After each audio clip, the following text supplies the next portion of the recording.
전 세계 금융을 손에 쥔 가문이 있습니다. 나폴레옹 전쟁 때 영국 전쟁 자금을 거의 혼자서 댔고 오스트리아 황제에게 남작 자기를 받았으며 이스라엘 건국에 결정적인 역할을 했죠.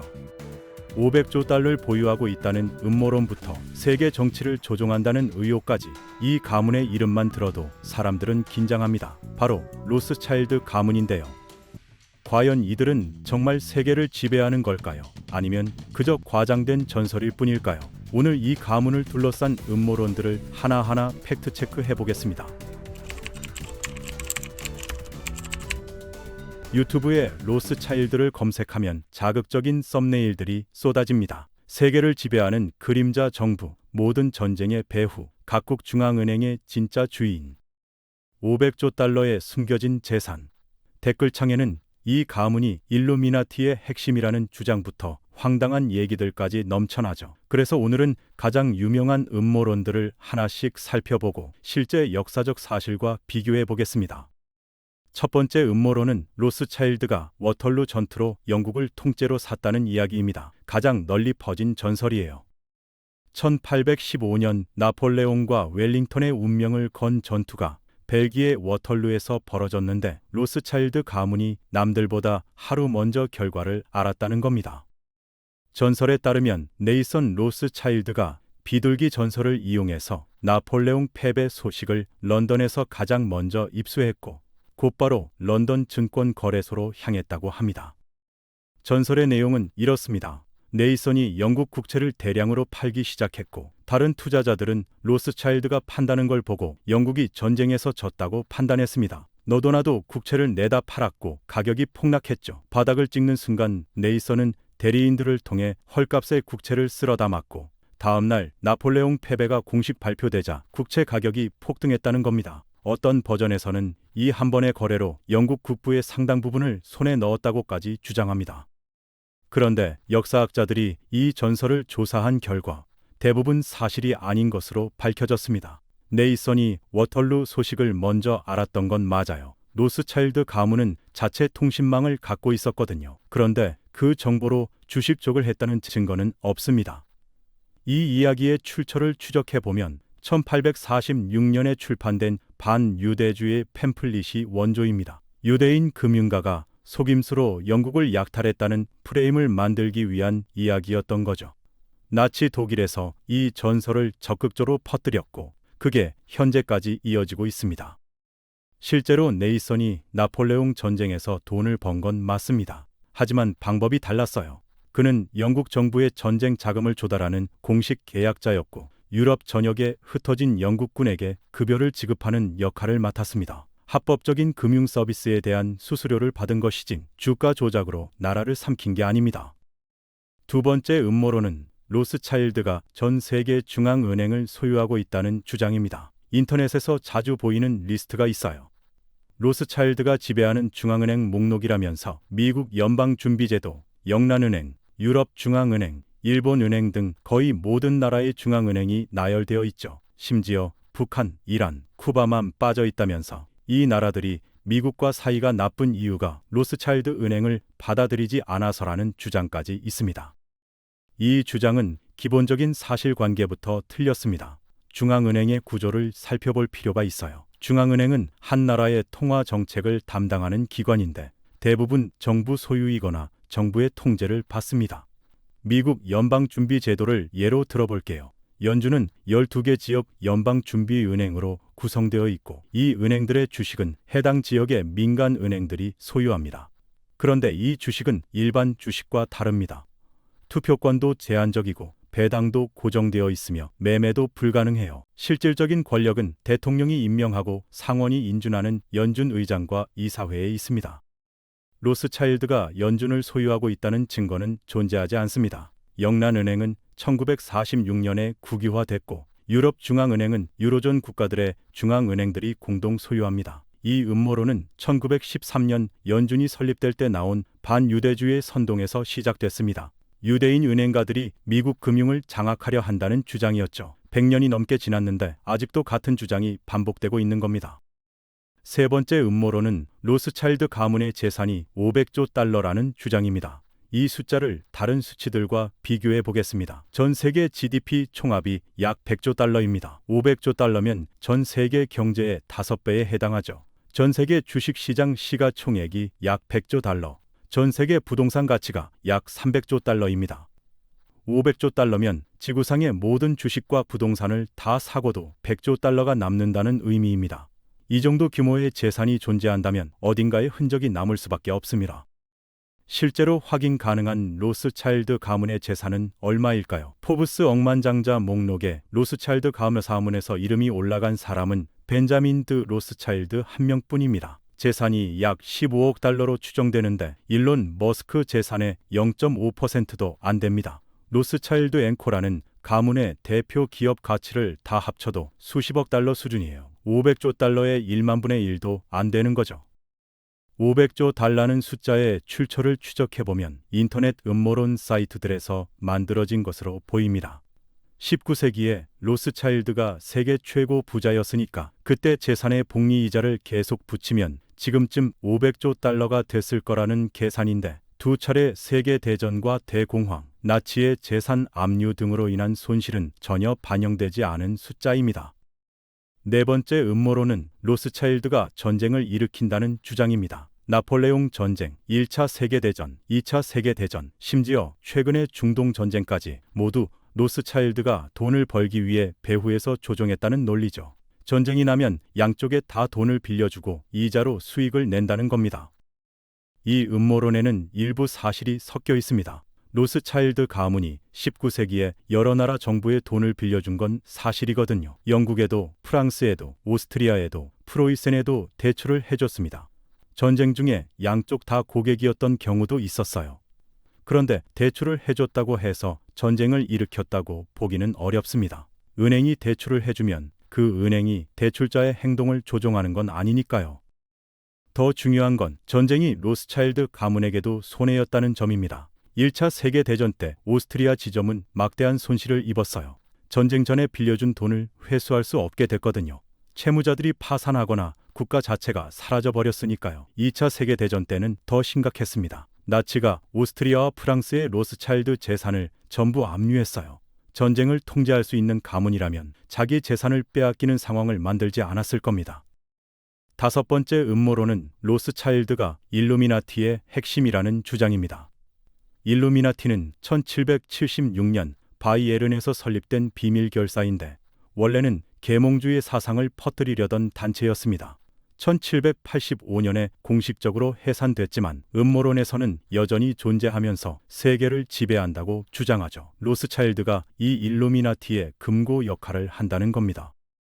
이 주장의 근거는 사실상 없습니다. 둘 다 18세기에 시작됐고 둘 다 비밀스럽다는 것뿐이에요. 일루미나티가 해산된 1785년에 마이어 암셀 로스차일드는 아직 동전 상인이었습니다. 궁정 유대인으로 임명된 것도 그 이후고 본격적으로 부를 축적하기 시작한 건 19세기에 들어서입니다. 시간적으로 맞지 않는 주장인 거죠. 여기까지가 주요 음모론들입니다. 그러면 실제 로스차일드 가문의 역사는 어땠을까요? 음모론을 걷어내고 사실만 보면 오히려 더 흥미로운 이야기가 나옵니다. 마이어 암셀 로스차일드는 1744년 프랑크푸르트의 유대인 거주 구역에서 태어났습니다. 유덴가세라고 불리는 좁은 골목인데 폭이 3에서 4m밖에 안 됐어요. 수천 명의 유대인이 이 비좁은 공간에서 살았고 해가 지면 문이 닫혀서 밖으로 나갈 수 없었습니다. 직업도 제한되어서 행상이나 대금업 같은 일만 할 수 있었죠.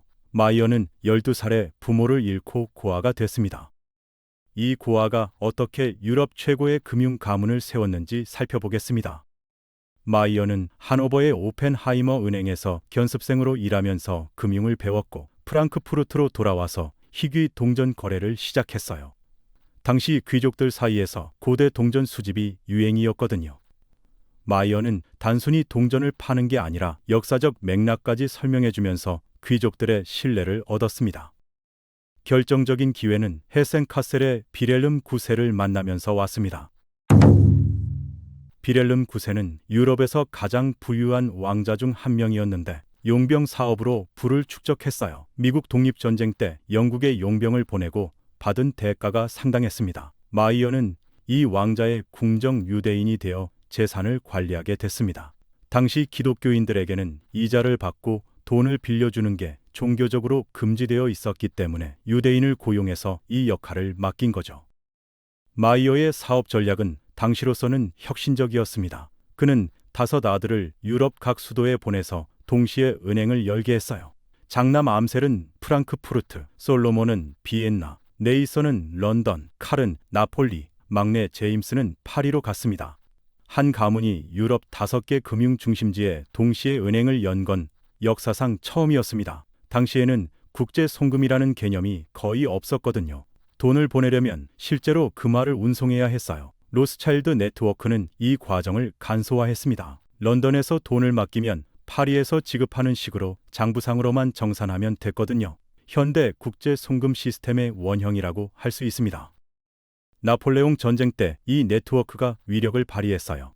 영국 정부는 유럽에 흩어진 군대에 급여를 줘야 했는데 프랑스가 대륙을 장악하고 있어서 돈을 보낼 방법이 마땅치 않았거든요. 네이선 로스차일드가 이 문제를 해결했습니다. 런던에서 돈을 받아서 형제들이 있는 각 도시에서 영국군에게 지급하는 방식이었어요. 영국 정부 입장에서 로스차일드 없이는 전쟁 수행이 어려웠습니다. 1820년대가 되면 로스차일드 가문은 유럽에서 가장 부유한 가문이 됩니다. 오스트리아 황제가 5 형제 모두에게 남작 자기를 내렸어요. 유대인 골목 출신 상인의 아들들이 귀족 반열에 오른 겁니다. 흥미로운 건 다음 세대의 결혼 패턴인데요. 3세대 로스차일드들은 거의 다 사촌끼리 결혼했습니다. 재산이 가문 밖으로 빠져나가는 걸 막기 위한 전략이었죠. 영국 지점의 역사를 좀 더 살펴보겠습니다. 네이선의 아들 라이오넬은 1847년 영국 하원 의원으로 선출됐는데 당시 의회에 입장하려면 기독교 선서를 해야 했습니다. 유대인인 라이오넬은 이 선서를 할 수 없었고 선출됐는데도 의회에 앉을 수가 없었어요. 그는 포기하지 않고 계속 재선에 도전했습니다.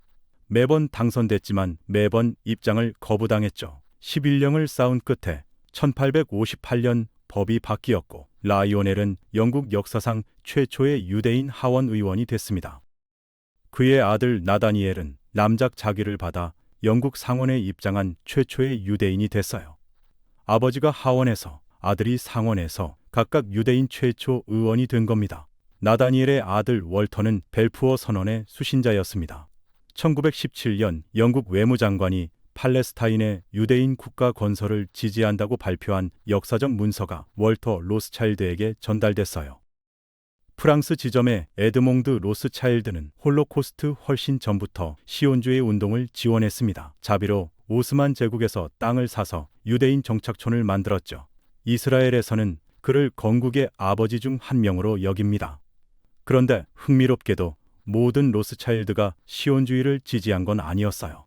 영국 지점의 일부 구성원은 오히려 유대인 국가 건설에 반대했습니다. 같은 가문 안에서도 정치적 견해가 달랐던 거죠. 20세기는 로스차일드 가문에게 시련의 시대였습니다. 1차 세계대전 때 오스트리아 지점은 큰 손실을 입었고 대공황 때 파산 위기에 몰렸습니다. 결정타는 나치였어요. 히틀러가 오스트리아를 합병하면서 로스차일드 재산을 압류했거든요. 루이드 로스차일드는 체포되어 현재 가치로 3억 5천만 달러에 달하는 몸값을 요구받았습니다. 역사상 가장 큰 몸값 중 하나로 기록되어 있어요.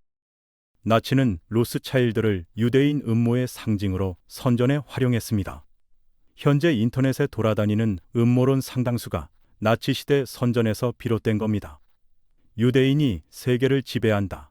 유대인 은행가들이 전쟁을 일으킨다는 프레임이 그때 만들어졌어요. 2차 세계대전 때는 빅터 로스차일드가 영국 정보기관 MI5에서 활동했습니다. 한때 소련 스파이 의혹을 받기도 했어요. 나중에 혐의가 풀렸지만 이 가문에 대한 관심이 얼마나 컸는지 보여주는 사례입니다. 현재 영국 지점의 수장은 제이콥 로스차일드입니다. 4대 남작이고 음모론 영상에 가장 자주 등장하는 인물이죠.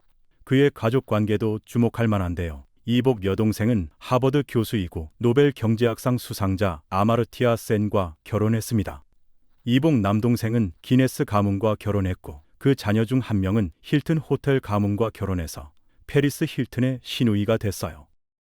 2003년에 프랑스 지점과 영국 지점의 핵심 회사가 합병했습니다. 현재 이 통합회사의 회장은 다비드 드 로스차일드인데 세계 유대인회 의장도 맡고 있어요. 이 정도면 영향력이 있는 건 사실입니다. 하지만 세계를 지배하는 것과 영향력이 있는 건 다른 문제입니다. 현대 금융기업들과 비교해보면 규모 차이가 명확합니다. 블랙록이 운용하는 자산만 10조 달러가 넘어요. 로스차일드 앤코의 기업 가치는 수십억 달러 수준입니다. 19세기에는 유럽에서 가장 강력한 금융 가문이었지만 현재는 여러 금융기업 중 하나입니다. 그러면 왜 로스차일드에 대한 음모론이 이렇게 많을까요? 역사적 맥락을 살펴볼 필요가 있습니다. 유대인이 세계를 조종한다는 프레임은 중세 시대부터 존재했어요. 근대에 들어서는 유대인 은행가들이 세계 경제를 지배한다는 형태로 변형됐죠. 로스차일드 가문은 가장 성공한 유대인 금융 가문이었기 때문에 이런 편견의 대표적인 표적이 된 겁니다. 음모론은 복잡한 세상을 단순하게 설명해 주는 것처럼 보입니다. 왜 전쟁이 나는지, 왜 경제가 안 좋은지, 왜 정치가 혼란스러운지에 대해 한 가문을 지목하면 설명이 되는 것처럼 느껴지죠. 그런데 현실은 그렇게 단순하지 않습니다. 세상은 수많은 이해관계와 우연과 결정들이 얽혀서 돌아가는 것이지 한 가문이 조종할 수 있는 게 아닙니다. 물론 로스차일드 가문에 대한 비판이 전부 부당한 건 아닙니다. 식민지 사업에 투자했고 전쟁에서 이익을 본 것도 사실이며 독점 사업에 관여하기도 했어요. 노예제 폐지 자금을 댔다고 했는데 그건 노예 소유주들에게 보상금을 주는 거래였지 해방된 노예들에게 돈이 간 게 아닙니다. 비판받을 점은 분명히 있어요. 하지만 이런 비판은 같은 시대의 다른 부유한 가문들에게도 동일하게 적용될 수 있습니다. 록펠러나 카네기, JP 모건도 비슷한 비판을 받을 수 있죠. 로스차일드만 유독 음모론의 대상이 되는 건 반유대주의적 편견과 무관하지 않습니다. 정리해 보겠습니다. 로스차일드 가문이 19세기에 막대한 부와 영향력을 가졌던 건 역사적 사실입니다. 각국 정부에 돈을 빌려주고 철도와 광산에 투자하고 왕실과 관계를 맺었죠. 그런데 500조 달러를 갖고 있다는 주장은 근거가 없습니다. 세계 중앙은행을 소유하고 있다는 주장도 사실이 아닙니다. 전쟁을 일으킨다는 주장 역시 증거가 없고 일루미나티와 연결되어 있다는 주장도 마찬가지입니다. 실제 역사는 음모론보다 더 복잡하고 흥미롭습니다. 유대인 골목의 고아가 유럽 최고의 금융 제국을 세웠고 차별 속에서도 의회에 진출하고 귀족이 됐으며 이스라엘 건국에 실질적인 영향을 미쳤습니다. 그리고 나치에게 재산을 빼앗기고 목숨값을 지불하면서도 살아남았죠. 결국 로스차일드 음모론이 보여주는 건 복잡한 현실을 단순화하려는 경향, 성공한 소수자에 대한 불신, 그리고 역사적으로 반복되어 온 반유대주의입니다. 중요한 건 주장의 근거를 따져보고 출처를 확인하고 단순한 설명에 쉽게 동의하지 않는 자세입니다. 그게 로스차일드 가문의 역사에서 얻을 수 있는 교훈이라고 생각합니다.